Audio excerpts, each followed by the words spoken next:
Supreme কোর্টের আইনজীবী barrister Syed Saidul হক সুমনের বিরুদ্ধে ডিজিটাল নিরাপত্তা আইনে মামলা হয়েছে। দুপুরে সাইবার ট্রাইব্যুনালের বিচারক আশরামস জগলুলের আদালতে মামলাটি করেন গৌতম কুমার এডবর নামের এক ব্যক্তি। তাকে আইনি সহায়তা দিচ্ছেন হিন্দু আইনজীবী পরিষদের সভাপতি সুমন কুমার রায়। ব্যারিস্টার সুমনের বিরুদ্ধে সাইবার ট্রাইব্যুনালে মামলা। আমি মনে করি যে কোনো কারো বাংলাদেশের মামলা করার অধিকার এটা সাংবিধানিক অধিকার। সৈয়দ সাইদুল হক সুমনের বিরুদ্ধে ডিজিটাল সিকিউরিটি আইনে করা মামলা তদন্ত করার নির্দেশ দিয়েছেন আদালত।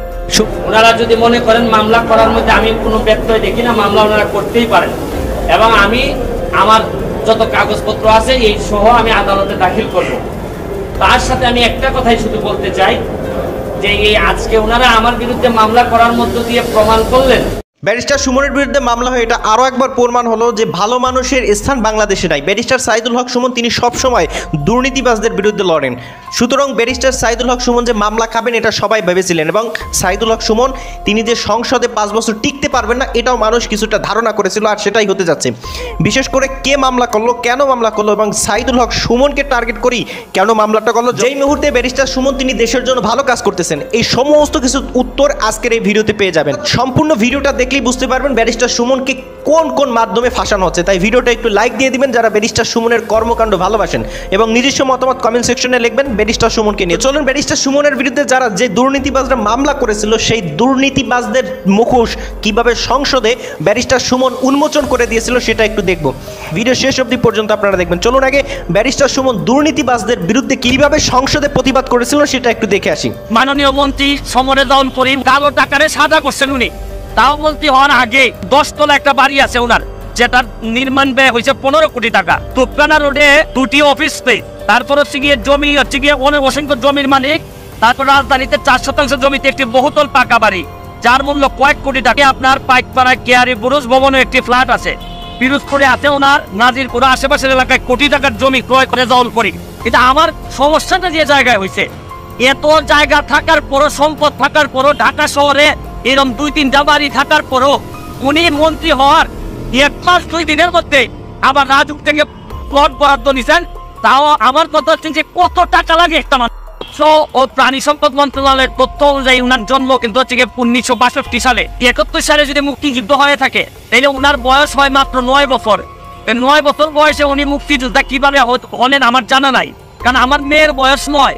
এই মেয়েকে স্কুলে পাঠাইতে গেলে একটা মানুষকে দিয়ে আমার স্কুলে পাঠাইতে হয়। তাহলে আমি কোনোভাবে মিলাইতে পারতেছি না যে 9 বছর বয়সে উনি কিভাবে মুক্তিযোদ্ধা হয়েছে। ডিজিটাল বাংলাদেশ দরকার, কিন্তু ডিজিটাল ব্যবস্থার অপব্যবহার করে যারা, তাদেরও বিচারের জন্য যদি ব্যবস্থা না হয় সেটাও কিন্তু এক প্রকার দায় মুক্তি তাদের জন্য হয়ে যায়। মাননীয় সদস্য জনাব সৈয়দ সাইদুল হক হবিগঞ্জ 4 একটি সম্পূর্ণ প্রশ্ন করুন। শুরু করিতেছি মহান আল্লাহর নামে, যিনি পরম করুণাময় এবং অত্যন্ত দয়ালু। মৎস্য ও প্রাণী সম্পদ মন্ত্রী তিনি হচ্ছেন গিয়ে আমাদের মাননীয় মন্ত্রী সমরে দল করিম। হচ্ছেন গিয়ে আমার জন্য একটি আইডল, আদর্শের জায়গা বলতে পারেন। আমি ওনাকে আদর্শ হিসাবে মনে করি এবং মনে করতাম আগে থেকে।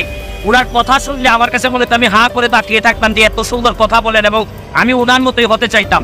কিন্তু আজকে যখন দেখলাম যে একটা নিউজ আসছে, আমি জানি না আপনারা দেখেছেন কিনা, সমকালে একটা নিউজ আসছে। এই নিউজটা পড়ার পর আমার কাছে, এই সমকালের নিউজটা আমার কাছে পড়ার পর আমার মনে হইতে যে 2-1টা কথা আমার মনে হয় বলা উচিত। কারণ আমি একটা কথা যে একটা বিশ্বাস করি যে আমি বঙ্গবন্ধুর সৈনিক, যেখানেই দুর্নীতির কোনো গন্ধ পাই, যেখানেই মানে মানুষের টাকা বা মানুষের টাকা নষ্ট হয় এরকম জিনিস পাই, আমি তারাই যাই, জীবনের যত ঝুঁকি থাকুক তা কেন। যে এই রিপোর্ট অনুযায়ী দেখলাম এই যে মৎস্য ও প্রাণী সম্পদ মন্ত্রণালয়ের তথ্য অনুযায়ী উনার জন্ম কিন্তু হচ্ছে 1962 সালে। 1962 সালে উনার জন্ম হয়ে থাকলে উনি মুক্তিযোদ্ধা হিসাবে দাবি করতেছেন, উনার সার্টিফিকেট আছে মুক্তিযোদ্ধার।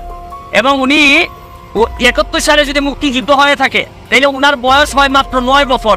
9 বছর বয়সে উনি মুক্তিযোদ্ধা কিভাবে হলেন আমার জানা নাই। তাহলে আমি কোনোভাবে মিলাইতে পারতেছি না যে 9 বছর বয়সে উনি কিভাবে মুক্তিযোদ্ধা হইলেন, এটা আমার কোনোভাবে মিলতেছে না। প্রথম প্রশ্ন। পরের প্রশ্ন হচ্ছে গিয়ে দেখেন, উনি দেখলাম রিপোর্ট অনুযায়ী কালো টাকারে সাদা করছেন উনি, তাও মন্ত্রী হওয়ার আগে। আচ্ছা ধরে নিলাম যে ওনার টাকা আছে, অনেক টাকা আছে, উনি স্বনামধন্য আইনজীবী।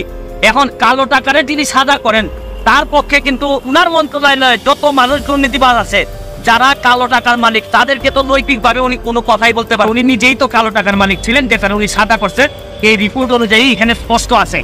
এরপরে আমি আপনাদেরকে আরো জিনিস দেখাইতে চাই। আশ্চর্য লাগে যে একটা মানুষ, উনি নিশ্চয়ই আমাদের চেয়ে অনেক গণিত, ওনার সম্পদের হিসাবটা আমি একটু এখান থেকে আপনাদের কাছে পড়তে চাই। যে ওনার হচ্ছে গিয়ে রাজুকের 894 নম্বর দাগে হচ্ছে গিয়ে 10 তলা একটা বাড়ি আছে, ওনার নির্মাণ ব্যয় হয়েছে 15 কোটি টাকা। তুপকানা রোডে ওনার হচ্ছে গিয়ে 2টি অফিস স্পেস, তারপর হচ্ছে গিয়ে জমি হচ্ছে গিয়ে অসংখ্য জমির মালিক, তারপর রাজধানীতে 4 শতাংশ জমিতে একটি বহুতল পাকা বাড়ি যার মূল্য কয়েক কোটি টাকা। কেয়ারি বুরুজ ভবনে একটি ফ্ল্যাট আছে। পিরোজপুরে আছে ওনার নাজিরপুর আশেপাশের এলাকায় কোটি টাকার জমি ক্রয় করেছেন সমরেজাউল করিম। যে উনি হয়তো অনেক ধনী হইতে পারেন, ওনার এই জায়গা সম্পত্তি থাকতে পারে, কিন্তু আমার সমস্যাটা যে জায়গায় হয়েছে, এত জায়গা থাকার পরও, সম্পদ থাকার পরও, ঢাকা শহরে এরকম 2-3টা বাড়ি থাকার পরও উনি মন্ত্রী হওয়ার 1 মাস 2 দিনের মধ্যে আবার রাজুক থেকে প্লট বরাদ্দ নিছেন। তাও আমার কথা হচ্ছে যে কত টাকা লাগে একটা মানুষের, কত টাকা হইলে মানে এটা তো হচ্ছে এই বরাদ্দ তো নিবে যারা হচ্ছে গিয়ে ধরেন হয়তো পেয়নি, উনি কিছু করেন নাই, কিন্তু এত জায়গা সব প্রতি থাকার পরে একটা মানুষের আবার এই জায়গা নিতে হয়। এইটা আমার কাছে মনে হয়েছে যে এটা কঠিন বাস্তবতা। আমি এই রিপোর্টটা এখনো বিশ্বাস করতে চাই না, এখনো আমার আইডল। আমি মনে করি উনার যেভাবে উনি কথা বলেন আমি এখনো বিশ্বাস করতে চাই। আমি বিশ্বাস করি উনি এই সমকালে যতগুলা লেখা আসছে এইটার একটা প্রতিবাদ দিবেন অথবা এদের বিরুদ্ধে মামলা করবেন যদি এই কথাগুলো সত্যি হয়ে না থাকে।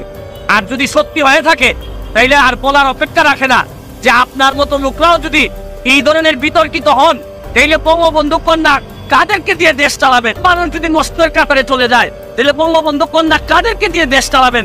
এত কষ্ট করেন উনি, দিনে রাতে জীবনের ঝুঁকি নিয়ে বাংলাদেশটাকে সামনের দিকে এগিয়ে নিয়ে যাচ্ছেন। আর আমাদের মতো লোকগুলা যদি এইভাবে আমরা বিতর্কিত হয়ে যাই, আমাদের যদি এত সম্পদ দরকার হয় তাহলে কোনোভাবেই বঙ্গবন্ধু সোনারভাবে আমরা পৌঁছাইতে পারবো না। এখনো বিশ্বাস করি যে উনি প্রতিবাদ দিয়ে মামলা করবেন যদি এগুলো সত্য হয়ে না থাকে।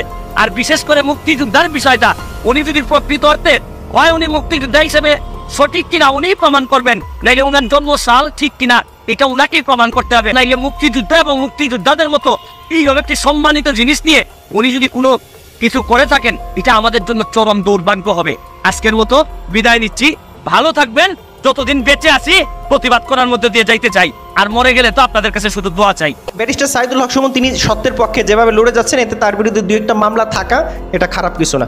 জনগণ জানে মামলা, ভালো মানুষের মামলা খায়, ভালো মানুষের জেলখানায় বসে মারা যায়, তাদেরও ফাঁসি হয়, এটা বাংলাদেশের মানুষ ইতিমধ্যে বুঝে ফেলছে। তো ব্যারিস্টার সুমন তিনি নাকি হিন্দু মানুষদেরকে নিয়ে খারাপ আচরণ করছেন, চলুন যে কারণে তার বিরুদ্ধে নাকি মামলা হয়েছে সেটা একটু শুনে আসি।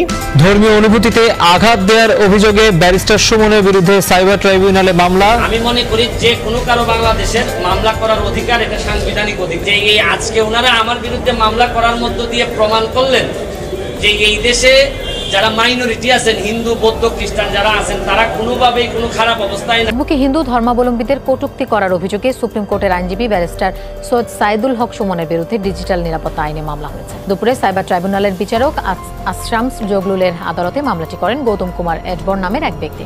তাকে আইনি সহায়তা দিচ্ছেন হিন্দু আইনজীবী পরিষদের সভাপতি সুমন কুমার রায়।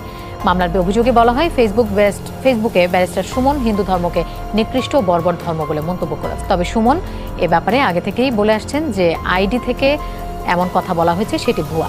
ব্যারিস্টার সুমনের দাবি তার নাম ব্যবহার করে কেউ এটি করছে। মানে শয়তানও বিশ্বাস করবে না। ব্যারিস্টার সাইদুল হক সুমন তিনি হিন্দু বা বাংলাদেশের মুসলমান বা হিন্দু দেখে যে তিনি কোনো রকম মানুষের প্রতি অবিচার করেন এটা হয় না। তিনি বরঞ্চ তিনি মন্দিরের জন্য যতটা ভালো কাজ করেন, মসজিদের জন্য তিনি ততটা ভালো কাজ করেন, এটা আমরা যেটা দেখেছি। সুতরাং এই দিক থেকে ব্যারিস্টার সুমনকে আপনি কোন নজরে দেখেন কমেন্ট সেকশনে লিখে যাবেন। ভালো থাকবেন সবাই। আসসালামু আলাইকুম ওয়া রাহমাতুল্লাহ।